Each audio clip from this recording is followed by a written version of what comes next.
So the reason why I've chosen purees as a section entirely on its own is because I believe that purees is where chefs can really get creative with not just the flavour but also the presentation as well. Now if you step into any fine dining restaurant, I can almost guarantee that most of the dishes will have some sort of puree on them. So in this section, I'm not only going to show you how to present purees beautifully, but also show you how to make them, okay? Now the reason why it's so important to show you how to make them is because the puree's consistency and colour is just as important as how to present it, okay? Good cookery is so key to presentation, and that's what I want to reiterate throughout this course. Now, having studied fine art at university, I personally view purees as my paint, okay? So the vibrancy of the colour, the puree's texture, the consistency are so crucial, okay? So compare this to buying paint in a shop, okay? You wouldn't want lumps in your paint, you wouldn't want the paint to be too thin or too thick, as it wouldn't do its job, okay? This is exactly the same with purees, okay? It's got to be really well made, and if it's well made, the actual application of the puree onto the plate becomes so much easier, but it also looks so much neater as well. Okay, so here is how you make a puree, okay? Now, making a puree or a vegetable puree, you can use a variety of root vegetables, okay? Now, I've chosen carrots because I like to use the carrots to show the different colours that you can use when you're applying the cream and the milk or the water to a puree to thin it out. Okay, try to avoid maybe using really starchy vegetables such as a potato, because the purees can just get really gloopy and they don't look right on the plate. Okay, so here we have the carrots. Okay, now these carrots have been cooked in a very small amount of water. Okay, now the reason why I've cooked them in a very small amount of water is because if you boil them in loads and loads of water, then the carrots are going to lose their vibrancy, and also, more importantly, they're going to lose their flavour. Okay, so these have been cooked. Okay, now the cookery of the root vegetables or vegetables needs to be very, very, very precise. Okay, now the reason being, if the vegetables are too mushy, they're going to lose their flavour and it's going to lose the consistency. Okay, if they're not cooked properly, then there's going to be lumps in the puree and it's just not going to look right. Okay, now to test it, what I like to do is basically take a piece of the vegetable out and just using the side of a fork, just check that I can cut through it, but it still stays in shape. Okay, it's not mushed, but it's nice and easy to slice through. Okay, so that's the perfect consistency for me. Once they're cooked perfectly, it's time to start blending the puree. Okay, so I'm just going to take some of the carrots and I'm going to put these into a blending jug.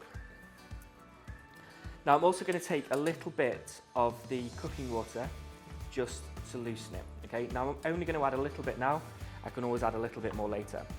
Now with the adding of the liquid into a puree, it's up to you what you want to use. Okay, I'm using water for these carrots because it helps keep the vibrancy of the colour, which I'll explain in a moment. But you can use things like double cream or milk to bind your puree together. Okay, so I'm going to start blending it. Okay. Now with blending, it's so important to blend a little bit more, and then blend a little bit more than that, okay? You've got to make sure that this puree is incredibly smooth, okay? A lot of people make the mistake of basically blending for maybe 30 seconds, 1 minute, and the puree is full of lumps, okay? That's never going to look good on the plate. So even when you think you've blended to a suitable amount, just keep blending a little bit longer and you'll get a really nice smooth puree.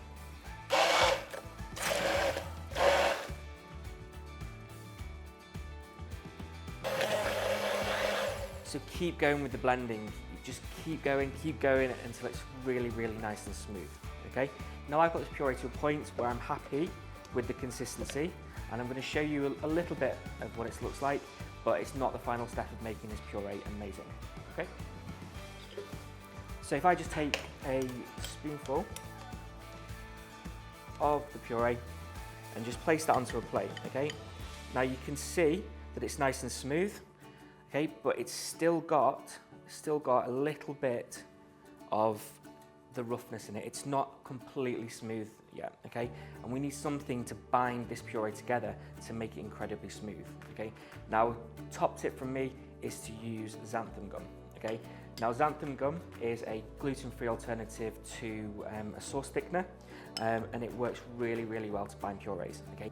Now, when you're adding it to your puree to bind it together, make sure that you're not using too much, okay? This stuff goes a long way. Okay, if you're putting too much of this into your puree, it will turn it into jelly. Okay, so add little bits at a time, and then you'll see that the puree and the vegetables really start to bind together and you get an amazing consistency. Okay, so I'm just adding in a very, very small amount into the mix, and then I'm going to blend. Okay, if I need more, I can add a little bit more in. Do not put too much in because you can't reverse that.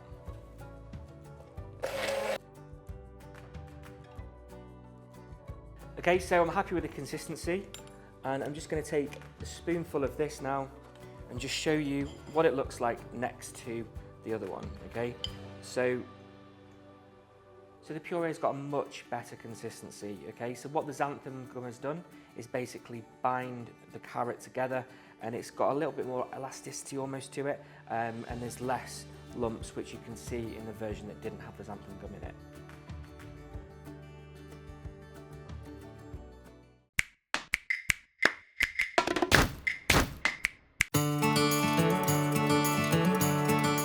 So I've shown you a few tips on how to make your purees look amazing. Now what I wanted to do was just show you a couple of examples of a carrot puree and different mistakes that you could make. Okay, now what I've got here is a bad puree. Okay, so in this particular puree, what I've done is I've not blended it fully, I've not added the xanthan gum, and it's just not the right consistency. Okay, so I've got this in a piping bag, and I'm just going to plate this as if I was presenting food. Okay, now as you can see, because I've got lumps in the puree, it's blocking the nozzle, it's not a perfect circle on the plate, it just doesn't look right, okay? So if you've not blended it enough, maybe not added the xanthan gum or any sort of emulsifier, then this is what it's gonna look like, okay? Now this is never gonna look beautiful on a plate, and it doesn't look very attractive to eat. Okay, now this puree here is the carrot puree made with water and the xanthan gum. Okay, now the reason why I've chosen the water is because it keeps the vibrancy of the carrot. Okay, so this is perfectly made, and I'm going to plate that onto the dish, and you can see that the consistency is great. It forms a nice, vibrant blob of puree. Okay, it looks perfect, and it looks like you want to eat it. Okay, the next puree is carrot puree that has been blended with double cream rather than water. Okay, now double cream obviously is great for some purees. So if you're doing a parsnip or a celeriac puree, it's perfect. It makes it even more creamier, and it really adds to the taste. Okay, but if you're doing something like a carrot puree or a pea puree or something that's quite vibrant, then you probably want to avoid using cream, and I'll show you why. So when I plate this, okay, it's a lovely puree. It's very well made, but it's not really showing off the colour of the carrot. Okay. The colour of the carrot, you want that to come through, you want it to be vivid, you want it to be bright, and I personally feel that the middle one here is a much better colour than the one with the double cream. So basically play about with different purees, play about with different liquids that you add into the puree to make them. Just keep experimenting. Each vegetable works in a very different way. It's important just to find out how you want to make your purees.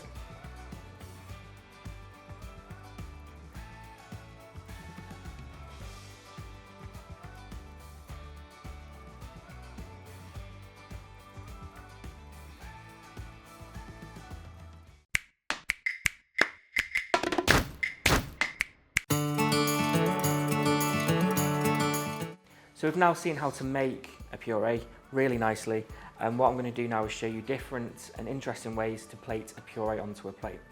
Okay, so you can start off really simply, and this is something that I did earlier.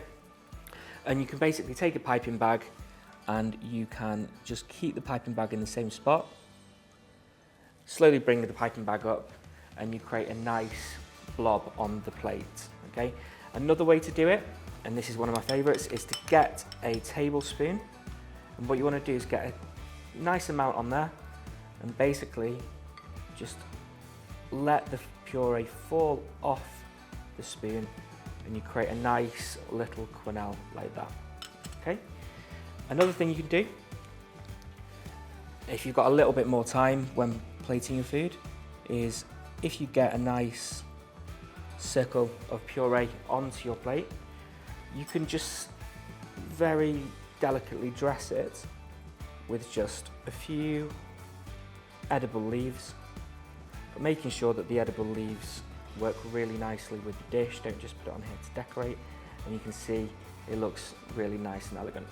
Also with purees, I mean, I've seen it on lots of dishes before where chefs will do a little blob, a little blob, a little blob, and they will keep doing that all over the plate, okay?